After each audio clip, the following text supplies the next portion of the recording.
Good morning and welcome back to the Livingston Parish News Morning Show. My name is McHugh David, publisher and editor of the news. I'm joined today by Mr. Brian Abels, candidate for 21st Judicial District Court Judge Division D. Take it slow, you can get it. Good morning, sir. How are you? Good morning, McHugh. Thank you for having me on again. It's a pleasure being here. Yes, sir, and thank you for coming on. I know that viewers appreciate it as we're going into early voting. We will talk about that just a second. Going to run through your weather and traffic real quick.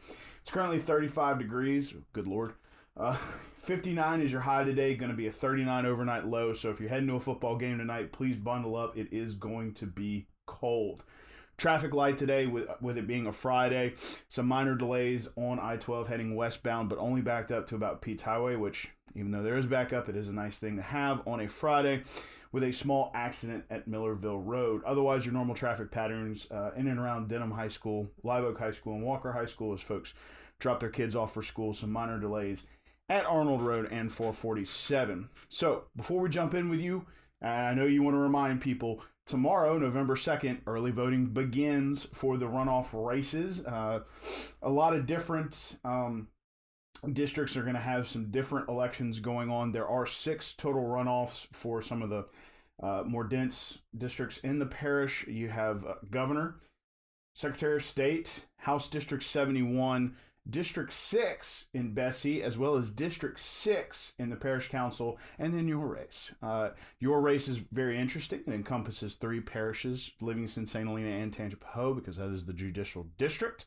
And please remember that you can vote from 8:30 a.m. to 6 p.m. daily, not Sunday, Saturday to Saturday. So that's going to be November 2nd through November 9th. No voting on November 3rd. That's at the Denham Springs Walker Branch Library or the Registrar of Voters office.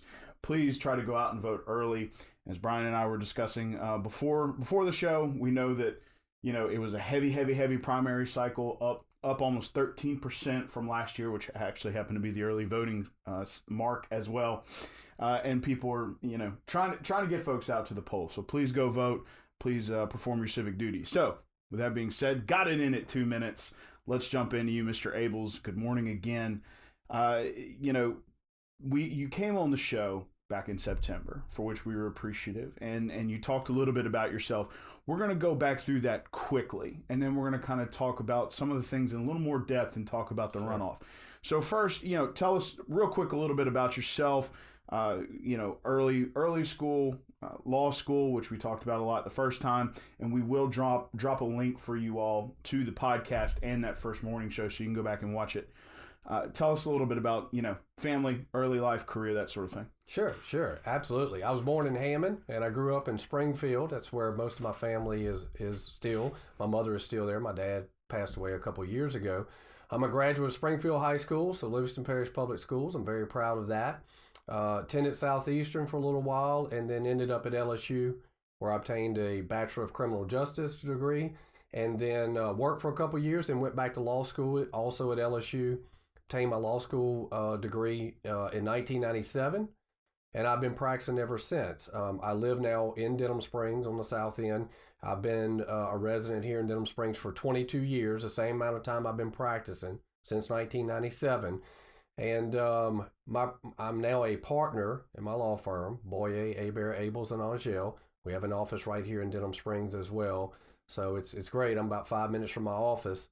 And I'm a partner there, been there since 2008. So I've been there 11 years of my 22 years of practice. And my practice focuses on litigation. And for folks that may not know what that means, it means I'm in court a lot. That's what I do. I handle litigated cases, and I've been doing that for 22 years. We went back through my cases the other day, and just in the 11 years that I've been at BHAA, at my current law firm, I've handled almost 900 litigated cases. Now, that's just in the last 11 years. I don't even count all the cases I handled my first 11 years of practicing law. So it's a lot. It's a lot of litigation, a lot of jury trials. So I've been in the courtroom. I know how the courtroom works. And, we're looking forward to this runoff, especially coming out of the primary and leading the ballot the first time. And that you were, between you and Mr. Ernie Drake out of Tangipahoa and Mr. William Dykes, who is now out of the race, with you two in the runoff. You were definitely the front runner, carried Livingston Parish by a lot. Mr. Drake took Tangipahoa. So the interesting question coming forward is, what would you say to those folks in Tangi about yourself? You're involved out there. You've, not just in court, obviously, because you participate in the court system here. You have clients here. But just in terms of, you've participated in TARC, their chamber, that sort of thing. So tell us a little bit about your interaction with Tangipahoa. Sure, absolutely. And, Mr. Dykes was from St. Helena, and he took that parish. I actually took Livingston Parish by a wider margin here than what Mr. Drake took Tangipahoa. I actually did fairly well there, but I think I'm going to do better because of some of those connections that you talked about. My community service, let me just start in Tangipahoa. I was on the board of the Greater Hammond Chamber of Commerce there. I resigned to run for this position. I have also been involved in sponsoring, me and our firm, sponsoring several events through TARC and other organizations over there. I am a graduate, 2018, of Leadership Tangipahoa, their leadership program, which is a fantastic program. Much as I'm a graduate of Leadership Livingston, 2014, you and I were classmates. So, yes, we were. And I've been involved in the chamber here. I was on the board of the Livingston Parish Chamber of Commerce for 9 years. I was on the executive board of the chamber here for 5, and I was chairman of the board in 2016, our flood year. So, the chamber office flooded that year, my office flooded. My home flooded, just like just about everybody else in Denham Springs. So I've been through that event with everyone else. But also, I coached at Parge. My son Taylor was out there. This was early 2000s. I coached him in basketball and baseball, including coaching a lot of our basketball all-star teams where we traveled around and did the Biddy basketball circuit. And then I coached him in baseball up until the time he was at Denham Springs High School. And we kind of got out of the travel ball, and he played for Denham. He started at first base his senior year and was an all-parish performer and an academic all-state. So I'm a little bit proud of him for that, a Denham Springs graduate. So I've been really involved. Our firm has been involved. We sponsor a lot at Livingston Parish Public Schools, and we've been just active in the community that we've been in, and active in Tangipahoa as well these last several years.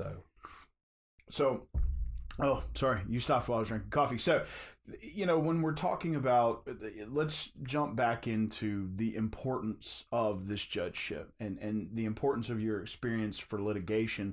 One of the things that we talked about, not on the morning show last time, but in the podcast, and we've got a chance to bring a little bit of that out here since we are in the runoff. It's just you versus Ernie Drake. One of the things you brought up is courtroom efficiency. So connect those dots for us, or for the folks out there who are watching, between litigation and what you have done, over 900 cases in 11 years, and an efficient courtroom. Walk us back through that. Yeah, I think that it's important to have that courtroom experience, which I have, and quite frankly, my opponent doesn't. I have 22 years of litigation experience. He has 11 years basically of general office practice. And I've told people, I said, an easy rule to remember when you go to vote is 11 is half of 22. I have 22 years of experience and he has 11. And I think that's going to help me be more efficient on the bench and to know, be prepared. I mean, I work very hard to build the practice I built. I have clients not only locally, and not just people that we represent and local business we represent. I have clients from San Diego to Tampa that come to Denham Springs to our firm and hire me to represent them. Dallas, St. Louis, Atlanta, Chicago, they hire our firm right here in Denham Springs, Louisiana to represent them when they have cases down here. And they particularly hire me. That's where some of my clients are from. So I'm proud of the hard work I've put in, and that hard work and that work ethic I'm gonna bring to the bench. And if we don't need to be there all day, let's get through what we need to get through. Let's move cases. One thing I did like about the predecessor in this division, Judge Doug Hughes, a Denham Springs man, and he did such a great job on the bench when he was on the bench for I think almost 24 years. Would on civil days even though no matter what order his docket was in, he would take the things that would be quickest first. And he would rearrange his docket to, if you were there just for argument and you were going to be there 5 or 10 minutes, Why do you need to sit there for 2 or 3 hours or half a day? Get those people in and out. But if you have some testimony, you're going to have to put witnesses on. He would have to hear witnesses, which takes a while. You're going to move to the end of the docket because you're going to be there anyway. You're going to take a while. Why make people who are going to be there 5 or 10 minutes sit through all of that and maybe leave there at 4 o'clock for a 10-minute hearing? Right. It doesn't make any sense. And that's something I would like to keep that Judge Hughes brought to the bench. And so you bring that up, and that sounds a lot like there's a big conversation right now about putting people in office or leadership positions with some sort of experience. There's a learning curve, just like there is with just about anything that you do in life, but especially in politics, and especially when you're running for something. So we're going to start there, and then we're going to move back into the experience for the courtroom. Tell us a few things that you've learned on the trail, and especially in the runoff as you've kind of expanded your gaze and it's just you versus him. What are a few of the things you've learned as you move through the campaign process? Well, what I've learned is in the different places I've gone, and I've been extensively in all 3 parishes, which you have to be when you're campaigning. I've campaigned very hard. I've been in a lot of places. I've had people say, man, we're just seeing you everywhere. And I'm like, well, I'm trying to be everywhere because that's how you have to do. That's how hard you have to work. Right. In a lot of places, people only see me as the only candidate in this race that's at those places. And one of the things is moving cases, being efficient. Why is it taking so long for my case to move? Well, one answer is that we do have 3 parishes.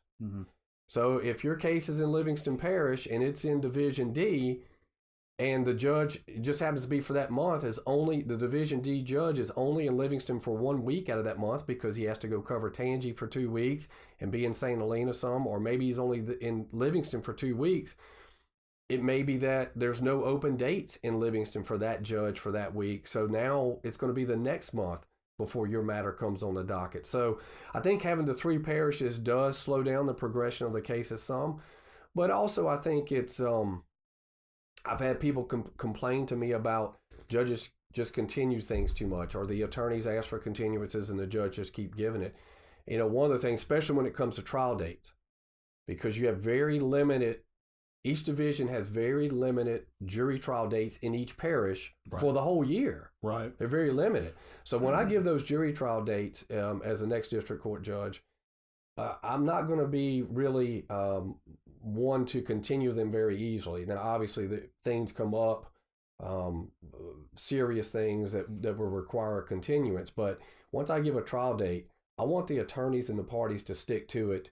If that case cannot settle and is actually going to go to trial, let's stick to our date and let's have that trial on that date. Because if not, I could have given that trial date to someone else who wants to try their case that date. So I think it's very important to do those things to keep our cases moving and flowing.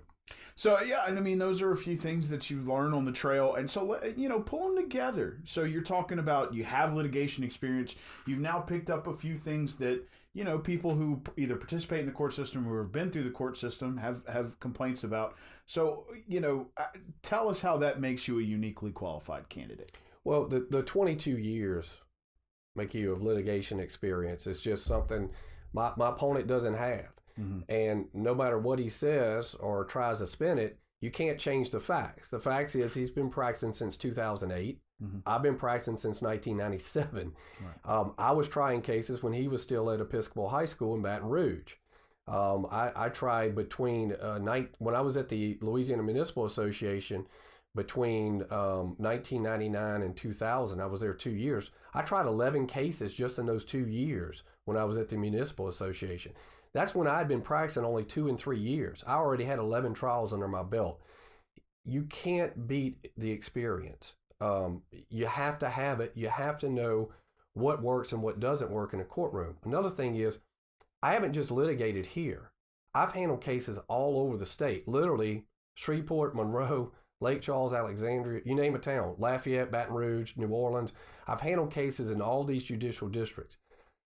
Everybody does it a little bit different. We think, oh, well, it's district court. It's handled uniformly across the state. No, each district and each judge really within the district kind of has their own little way of wanting to do things. So I've seen things that don't work. I'm like, I go into a courtroom and the way they're running it is just, it's not efficient. And I'm like, I don't want to do that. Make sure, make a mental note. Let's not handle things this way. Right. But then I go places and I pick up things that certain judges do that do work and are very efficient, very good. So I've seen it from a perspective statewide, not just here, what we do here in the 21st, which we run a very good judicial district. We have very good judges here. But I've picked up things from other areas as well. And one of the things I would like to talk about a little bit is my criminal experience. This is one of the things my opponent has talked about. And what he doesn't know is early in my career, this is back in the 1990s, I did some criminal defense work with some of the firms that I was with. I have that experience as well. I was a prosecutor in Springfield's Mayor's Court for 3 years before I became the magistrate judge there. I've been the magistrate judge in Springfield for their Mayor's Court. So the judge, I'm the one adjudicating all these matters. I've been their Mayor's Court magistrate judge for 4 years, and I've been the magistrate judge in Killian for almost 10 years. December, if I'm still there in December, will be 10 years that I've handled their Mayor's Court. That's every month, handling every matter that comes before that court, all criminal matters, for 10 years. So I think that experience is also very important to bring that to the bench. Well, and that's kind of the theme that we're going for here is that, and I'm glad you brought up, because I was going to ask you about sort of your traveling lawyer show, if you will, going around to, and it's not just district courts. You've gone to federal courts all over the state as well, right? Correct? Yeah, I have handled cases in all 3 of our federal district courts. So we have an Eastern District, which is in New Orleans, a Middle District in Baton Rouge, and then a Western District, which covers a large portion of the state. They have actually courthouses in several, I'm thinking Alexandria, Lafayette, Lake Charles, several different cities, because it's by population. So it covers not just the western part of Louisiana, but also the northern part of Louisiana. So I've handled cases in all 3 of those federal district courts. Back to our state court level, I've handled argued appeals at almost every one of our state courts of appeal.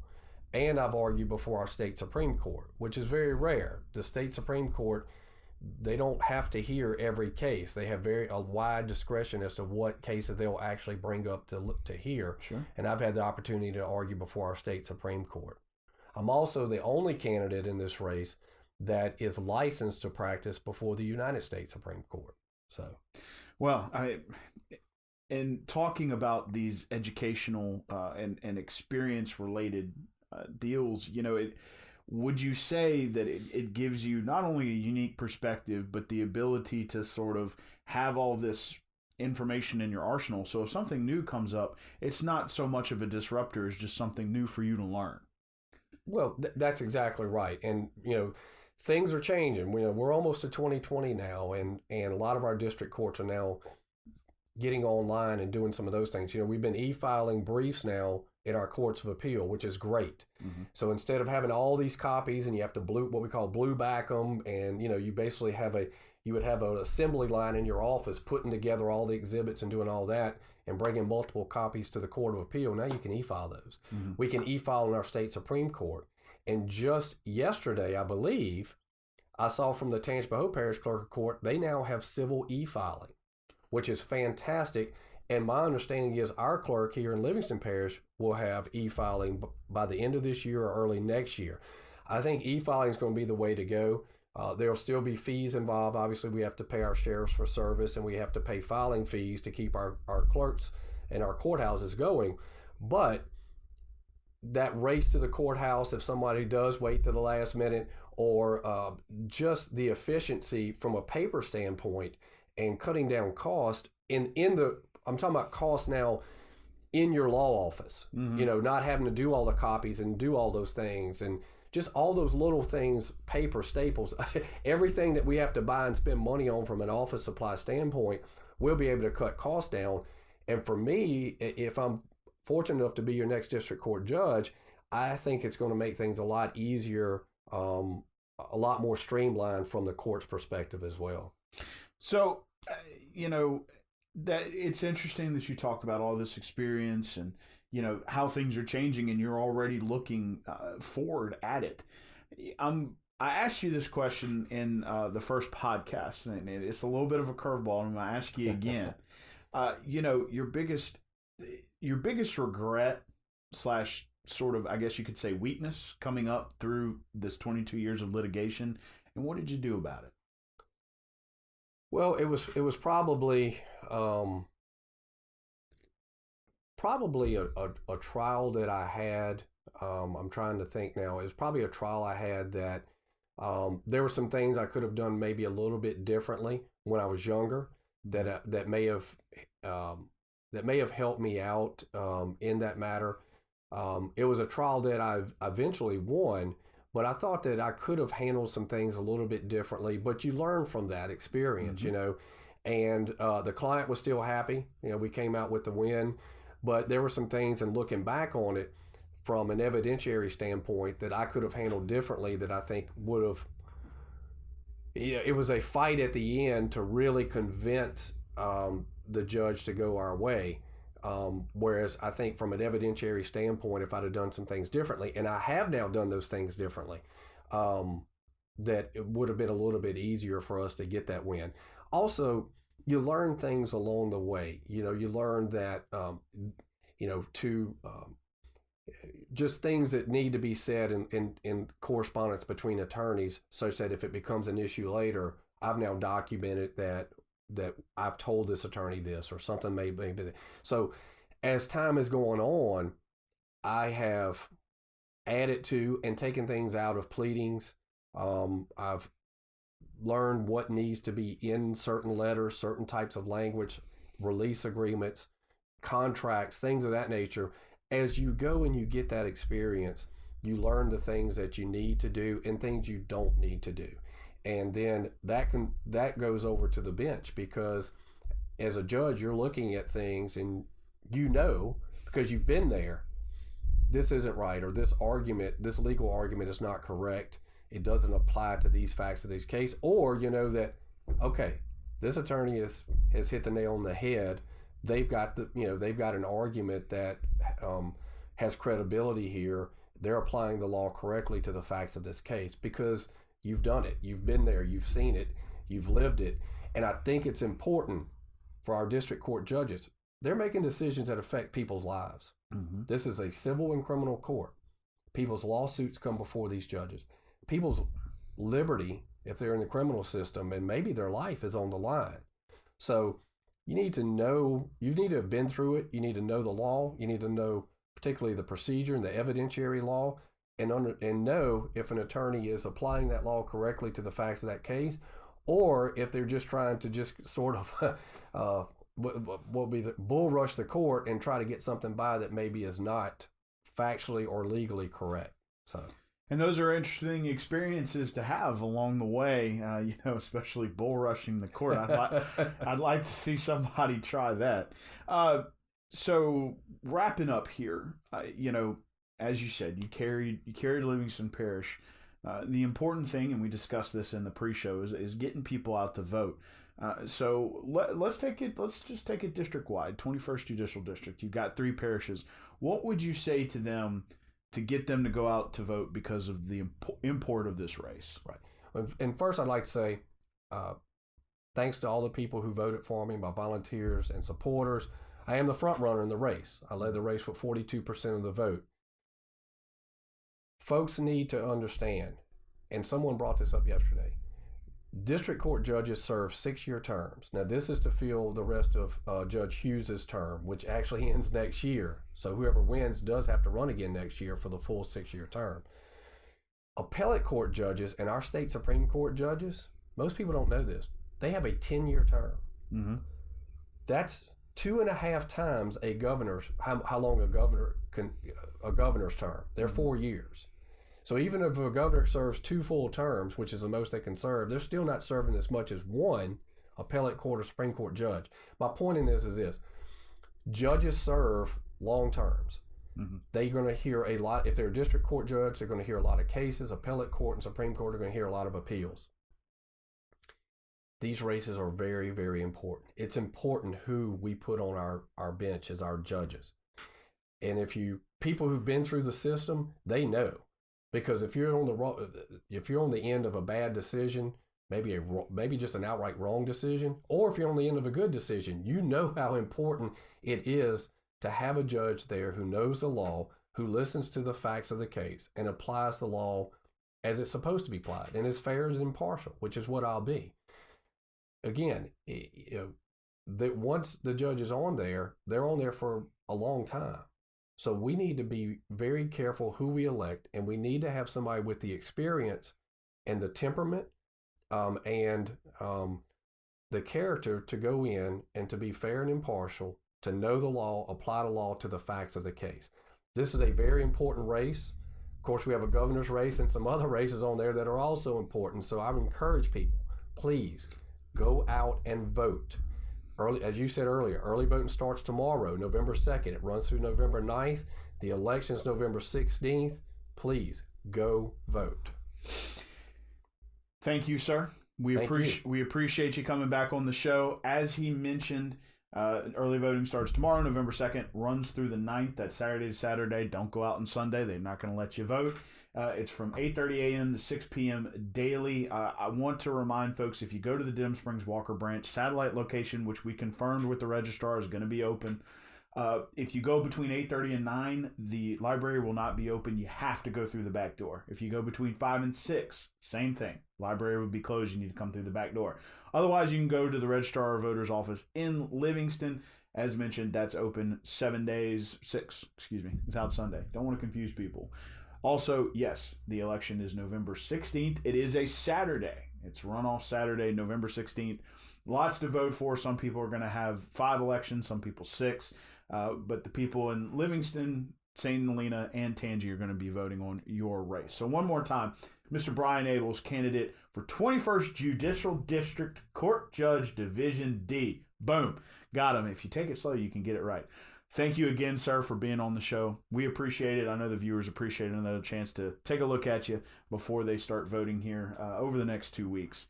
And we wish you the best of luck at the end of here at the end of the campaign. And I guess, again, if you have to run again next year, too. Thank you very much. And, of course, if you win.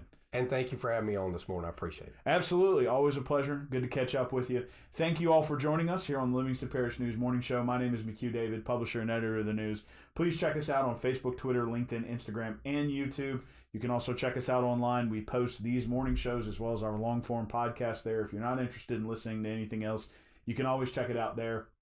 www.livingstonparishnews.com/podcast. We have audio and video versions.